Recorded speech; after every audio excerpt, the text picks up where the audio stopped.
ሩትዬ የኔ ድምቀት ዛሬ ደግሞ ከመሸ መታደናለች ማለት ነው። በጽጌ ቤት ነው እንግዲህ ብቅ ያለችው ዛሬ። ጽጌ ነገር ዘፈኗን ትለቃለች። ዘፈኗን የመልቀቅ ፕሮግራም አድርጎ እንግዲህ በደንብ አስደስቷታል ማለት ነው። እኔ ያልጠበቅኩት ነገር ማለት ነው ሩትዬን ከዛ ከሄርሜላ ጋር ከመጣች በኋላ አያታለሁ ብዬ አላስብኩም ነበር። እንግዲህ በድጋሚ አይቻታለሁ ማለት ነው። የኔ ድምቀት ደግሞ በጣም ነው ያማረብሽ።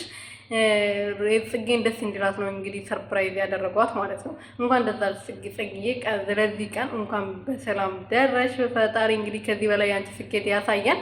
አሚን አሚን በሉ። ሰላም ሰላም ቤተሰቦቼ፣ እንዴት አመሻችሁ? እንዴት ቆያችሁ? በድጋሚ መጥቼላችኋለሁ። ሩትዬ ባልጠበቅ ነው ባላሰብ ነው ሰዓት እንግዲህ ተከስታለች ማለት ነው። በአማረባት በደመቀባት ሮማንቲክ ሆና ነው የመጣችው የኔ ድምቀት ማለት ነው። ምክንያቱም ነገ የጽጌን ዘፈን ይለቀቃል። እሱም በማስመልከት እንግዲህ እንኳን ደስ አለሽ እንኳን ለዚህ ቀን አበቃሽ በማለት ከጓደኞቿ ጋር ተሰብስባ በቤቷ ሰርፕራይዝ አድርጋታለች ማለት ነው። በእንግዲህ ጥሩ ዘፈን እናያለን ብዬ ተስፋ አድርጋለሁ። የሷ ዘፈን እኮ ተሰምቶ አልቋል በሚዲያው በቃ እንትን ተብሏል እና ነገ ደግሞ ሲለቀቅ ምን እንደሚሆን አብረን የምናይ ይሆናል።